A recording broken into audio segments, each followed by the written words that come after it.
Boa noite, professor Ara. Hoje eu vou apresentar o trabalho do seminário sobre as ferramentas da estatística e da ciência de dados. A ferramenta escolhida para esse seminário foi o SPSS.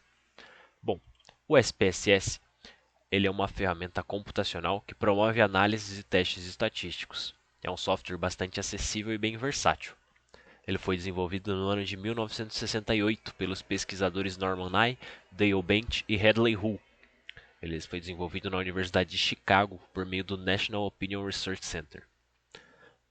Originalmente, quando o aplicativo foi criado, as iniciais de SPSS elas se referiam a Statistical Package for the Social Sciences. Traduzindo ao pé da letra, é um pacote estatístico voltado para a área das ciências sociais. Então, já imaginava qual seria o intuito deste programa. Conforme o passar do tempo, o programa ele foi incorporado à IBM, que é uma empresa de tecnologia da informação. Então a sigla SPSS ela passou a significar Statistical Product and Service Solutions. Desde o seu começo, temos a primeira versão do SPSS e durante o passar do tempo tivemos muitas versões e hoje a gente se encontra na SPSS 29, que foi feita no ano de 2022, atualizada. Sobre a estrutura do software, ele é um aplicativo de comando fechado, de código fechado, mas você pode incluir algumas linguagens como a Java, C, C++, Fortran, R, Python e Sex Basic.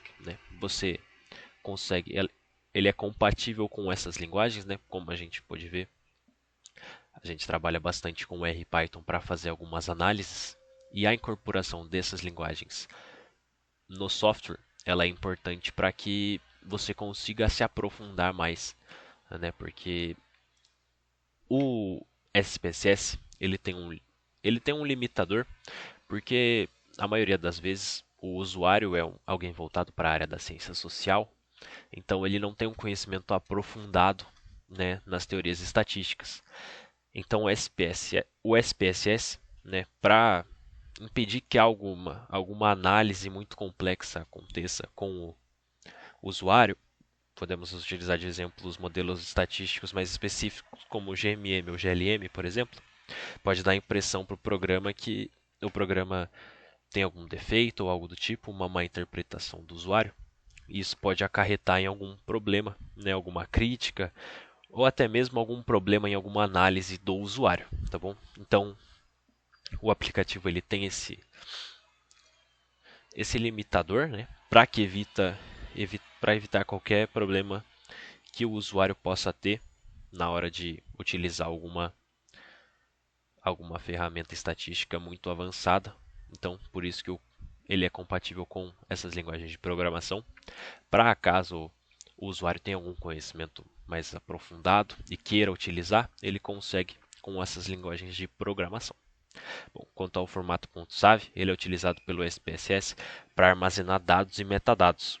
Ele não inclui apenas os dados brutos, mas eles também conseguem incluir algumas informações detalhadas sobre as variáveis. Tá bom?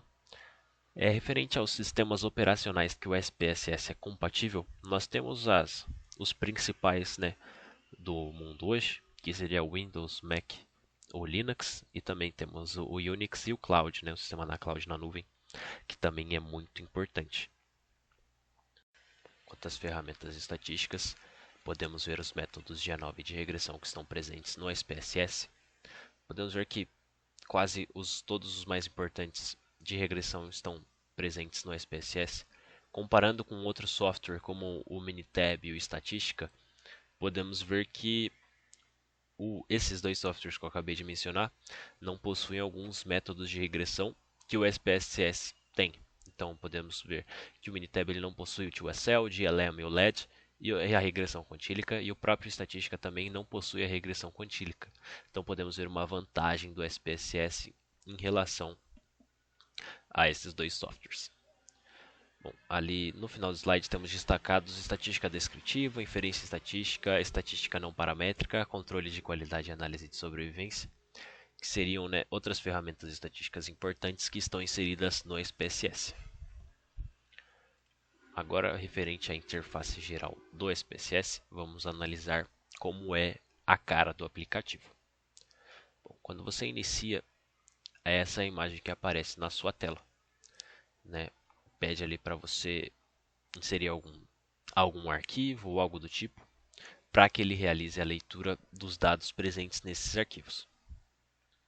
Os arquivos eles podem ser criados na hora, diretamente do seu teclado, mas também eles podem ser importados de outros lugares, como Excel, SAS, ou TextData, Stata, entre outros. Tá bom? Quanto à visualização dos dados, ela é bem simples, né? Como se fosse uma planilha do Excel mesmo. Então podemos ver que na parte das colunas temos as variáveis. Então temos ali gender, age cat, então traduzindo, né, como o sexo, a idade, e daí na parte das linhas nós conseguimos analisar por linha coluna quais são os valores das variáveis, né? Algo bem simples de se analisar. Referente à visualização dos dados, ele mostra informação dos bancos de dados, né, o que você tenha digitado ou exportado, dependendo do conteúdo escrito. Nesse caso, a gente consegue ver que o banco de dados eu tenho 67,4% de dados nominais discretos e 32,6% de dados em escala.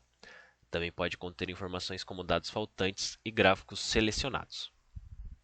Bom, quanto é referente à opção de análise dos dados, né, o Analyze, é provavelmente a janela mais utilizada do SPSS, porque ele permite você realizar diversos métodos estatísticos para analisar os dados, como os modelos de regressão, estatística descritiva, estatística bayesiana, análise de sobrevivência, entre outros. Ele conta com diversas opções, apesar da carência em métodos estatísticos mais avançados. Bom, agora na parte de manipulação de data, ele permite você manipular os dados da tabela, como adicionar, copiar, a formatação, comparar datasets, validação de dados e definir propriedades de variáveis, por exemplo.